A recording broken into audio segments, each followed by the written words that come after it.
pemirsa, kembali Anda menyaksikan Coffee Morning di segmen kedua ini. Nah, pemirsa, ketika tadi Bang Robi sudah mulai pemanasan menyebutkan bahwa retribusi Lego Jangkar yang didapatkan kalau dikelola oleh pemerintah Provinsi Kepri ini akan mencapai 200 miliar. Bahkan ini bisa lebih lagi daripada itu. Nah, sekarang tiba-tiba pengelolaan Labu Jangkar ini dibatalkan oleh Kementerian Perhubungan. Nah, pemirsa, ada dugaan bahwa ada seseorang atau oknum yang membatalkan hal ini. Nah, Bang Robi, kita sambung pembicaraan tadi. Nah, seharusnya Bang, jika memang ada oknum yang membatalkan perizinan pengelolaan Lego Jangkar di Kepri ini, nah seharusnya apa sih Bang yang dilakukan oleh gubernur kita? Enggak, kita memang harus, ini kan berjuang ya, kita ini pernah punya pengalaman berjuang memekarkan Provinsi Kepri dari Provinsi Riau.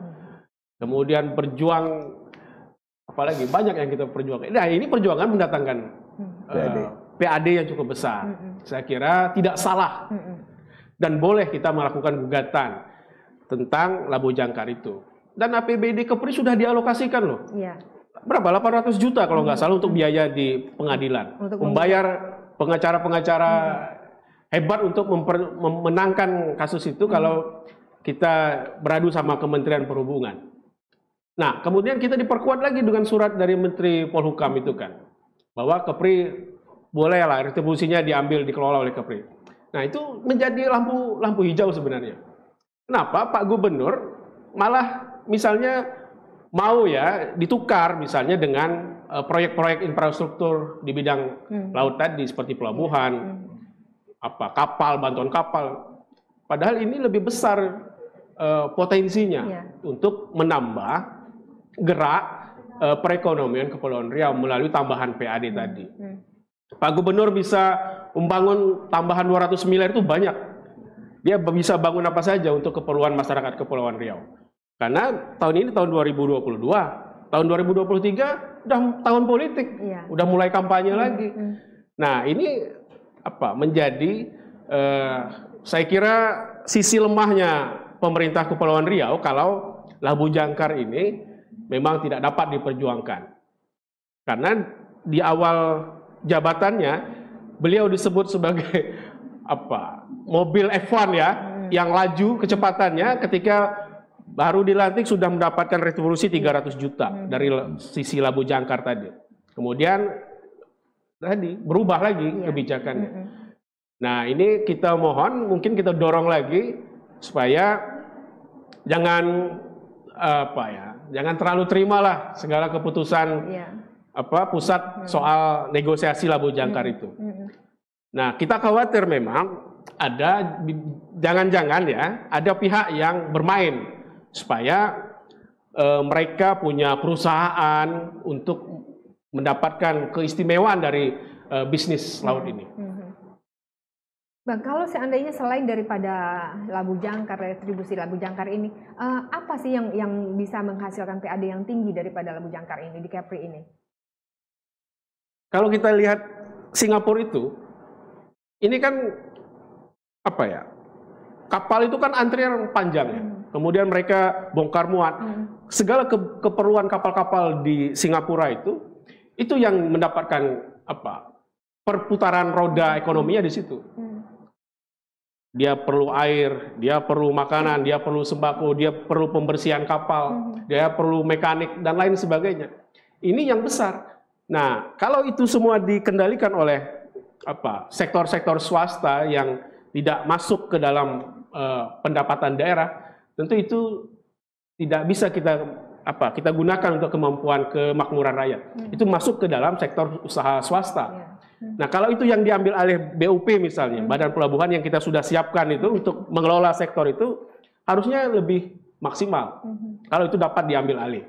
Kalau disiapkan oleh perusahaan swasta ya mereka yang untung, kita nggak dapat. Kita hanya punya kenikmatan keistimewaan laut tapi dinikmati orang lain. Orang lain, ya benar sekali. Nah, saya mungkin ke Pak Kasim. Pak, tadi Bang Robi menyebutkan bahwa pemerintah sendiri, DPRD sendiri pun juga sudah memberikan dukungan untuk melakukan gugatan kepada Kementerian Perhubungan, Pak. Nah, ini dari pemerintah Provinsi Kepri memang tidak adakah gerakan untuk melakukan itu, Pak? Menggugat Kementerian Perhubungan bahwa kembali ke Provinsi Kepri yang mengelola retribusi Labu Jangkar ini, Pak. Baik, jadi memang di akhir APBD perubahan itu dialokasikan ya, cuman mungkin persetujuan anggaran yang sangat mepet ya. APBD kita waktu itu terlalu mepet sehingga tidak terlaksana. Tapi kan tanggal 20 Desember kita dapat surat Menko Polhukam gitu kan. Jadi kita pikir dengan surat Menko Polhukam itu sudah bisa Kemenhub artinya tidak melakukan pungutan yang 2 kali pungutan. Nah, tapi hari ini kita dapat informasi dari Bapak Gubernur bahwa kita belum menarik. Tapi kami berpikir bahwa kalimat Pak Gubernur itu bukan kehilangan harapan. Bahwa kita sadar ini punya kita. Istimewaan ini adalah keistimewaan kita. Maka mungkin kita harus membantu Gubernur dengan tadi memang jalan terbaik adalah lewat peradilan. Kita cara persuasif luar peradilan, dukungan-dukungan sudah. Terus kita lah mungkin Bang Robi dari kalangan akademisi, misalnya orang-orang tokoh-tokoh Kepri yang empati terhadap ini, yang merasa bahwa ada ketidakadilan di sana, itu harus berjuang. Mungkin kita lihat peradilan sudah berkekuatan hukum yang tetap, tidak ada lagi nih persepsi-persepsi yang timbul. Nah, persoalannya kan begini, Bu. Ketika kita bicara tentang kehadiran swasta tadi, area Labu Jangkar itu kan ditetapkan sebagai area PLB, ya. Sebab pendapatan untuk daerah ini kan hanya ada 2 kan, Bu. 1 pajak daerah, 2 retribusi daerah, yang ketiga dana bagi hasil ya. Dana bagi hasil itu kan ada dana bagi hasil pajak dan ada dana bagi hasil bukan pajak. Bagi hasil pajak itu kan salah satunya PPh. Nah, kalau umpama pajak-pajak perusahaan ini istilahnya berdagang di area yang kita bebaskan kan artinya tidak ada dampak langsung. Maka memang perjuangan ini belum selesai. Tadi Bang Robi sudah sampaikan, orang Kepri ini kan sudah biasa berjuang. Haruslah kita berjuang terus, bantu Bapak Gubernur, dan kita tegakkan nih. Kalau kita hari ini tidak tegakkan aturan yang sudah ditetapkan ini, maka selamanya kita akan seperti ini. Apa arti undang-undang bagi yang sudah diatur sedemikian rupa antara pusat dan daerah kalau kita tidak tegakkan? Dan ini mungkin kesempatan rahmat Allah bagi Kepri, bahwa walaupun Anda punya lokasi strategis, Anda punya sumber daya alam yang banyak, ternyata Anda harus dikasih keringat untuk berusaha. Itu aja, dan kami istilahnya berpikir ini harus dilakukan. Dan jadi orang Kepri, kami berpikir, wah luar biasa. Bagaimana Raja Haji Fisabilillah itu membantu memperjuangkan kemerdekaan negeri Melayu sampai ini. Masa kita yang ada ini pejuang-pejuang, kita harus lanjut. Kita bantu Bapak Gubernur, kita punya hak nih, kita harus ambil. Kalau tidak, ya kalau kita saya suka canda, kita mati besok kita ditanya, migasnya Kepri, laut yang aku berikan, apa yang kamu bikin untuk tempatmu? Nah, kira-kira begitu. Jadi saya pikir kita harus semangat lah hari ini. Kita semangat, kita terus, kita doa restu Pak Gubernur dan lain-lain, kita proses peradilan itu paling akhir sudah. Kita lakukan proses peradilan ini dengan sungguh-sungguh. Dan memang hari ini kan jujur, apa yang terjadi dengan masyarakat Kepri, seolah-olah kan kita betul-betul menimpakan ini semua kepada Bapak Gubernur. Harusnya kita rakyat juga. Saya lihat itu kasihan ketika gagal yang diserang Pak Gubernur. Padahal bukan Pak Gubernur ingin gagal, Pak Gubernur dia ingin berhasil. Tapi kan yang oknum tadi yang melihat dengan kacamata dia, yang mana huruf A besar-besar dia sebut bilang B dan kita harus mau bilang B. Laut 012 mil itu dari manapun orang sampaikan itu kewenangan daerah. Tapi hari ini mereka tidak bilang itu, tapi kita diam. Nah, ini yang kita nggak bisa. Kita harus bantu Gubernur, kita harus ambil kembali, atau bukan ambil kembali barang-barang kita ini, bukan kembali, menegakkan apa yang kita punya. Itu aja yang perlu kami tegaskan, bahwa kita mari sama-sama berjuang dengan momen-momen ini di TV, di radio. Nggak usah pesimis lah, artinya kita tetap maju.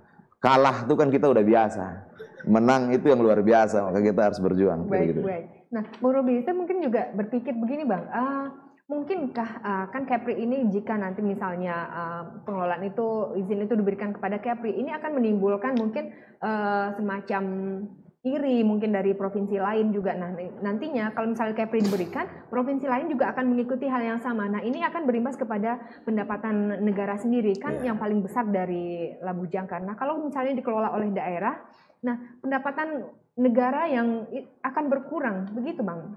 Saya kira tidak. Kenapa Bang? Kepri ini dengan 9 provinsi kelautan itu, mereka ini sudah tidak adil dalam pembagian dana transfer ya, DAK maupun DAU.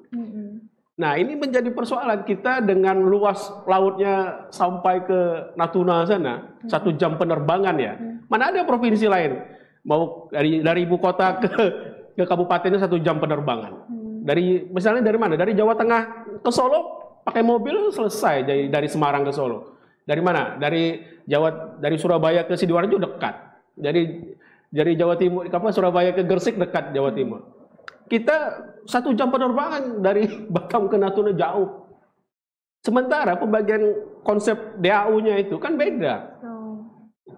Kita penduduknya sedikit ya, cuma 2 juta lebih. Dengan APBD-nya 3,8, 3,9 per tahun, dengan mengandalkan dana DAU itu dan pajak kendaraan kita yang 1 triliun lebih, ya kalau nggak ada perubahan inovasi dalam pencairan PAD, gini-gini terus kita. Sementara jumlah penduduk bertambah terus setiap tahun, jumlah keperluan bertambah. Nah, tanpa dukungan dengan PAD yang tinggi ya, maka susah kita untuk lebih laju pembangunannya. Kita hanya akan bertumbuh ke Batam terus. Karena Batam sekarang ekspornya 80% dari Batam, Kepri ini. Kita mengandalkan Natuna migas hanya beberapa persen, Karimun berapa persen. Nah, ini persoalan Kepri. Maka 3 cara undang-undang kelautan itu harus digolkan. Sementara undang-undang kelautan sekarang untuk provinsi kelautan itu masih depending terus, tidak disetujui oleh pemerintah. Karena kalau undang-undang provinsi kepulauan khusus itu disetujui, kita akan sedikit istimewa. Karena pembagian hitungan laut akan dihitung. Kalau sekarang kan biasa saja. Kemudian PAD dari tambahan PAD kalau Labu Jangkar diberikan. Kemudian partisipasi interest migas di Natuna dan Anambas itu kalau bagus seperti misalnya Bandung ya, Jawa Barat, BOG-nya bisa mengelola itu, kita akan nambah PAD-nya. Akan tinggi tambahan dari misalnya operasi minyak gas di Natuna itu. Kalau BMD ada saham 10% di sana. Ini yang harus dipikirkan oleh gubernur dan DPRD maupun yang lain ya. Kalau hanya mengandalkan pajak kita kendaraan saja, bagi transfer dana DAU cuma berapa ratus miliar ya, di Natuna itu. Dikit, kemudian dibagi lagi ke 7 kabupaten. Mau jadi apa? Gini-gini terus. Nah, harapannya apa tadi? Cuma 2. Labu Jangkar, tambahannya lumayan besar, sama tadi partisipasi saham di 10% di pengelolaan migas itu. Baik Bang, jadi memang kita harusnya memang seperti kata Pak Aziz tadi, harus berjuang untuk memperoleh itu kembali ya Pak, ya Bang ya. Baik pemirsa, kami masih akan melanjutkan perbincangan ini di segmen ketiga nanti. Namun kami juga masih mengajak Anda untuk ikut berinteraksi di nomor WhatsApp kami 0831 61593800. Sampaikan pertanyaan Anda terkait tema kita pada hari ini, Lego Jangkar Kepri sudah tidak ada harapan. Benarkah seperti itu pemirsa? Nah pemirsa, kami akan kembali setelah jeda pariwara berikut ini.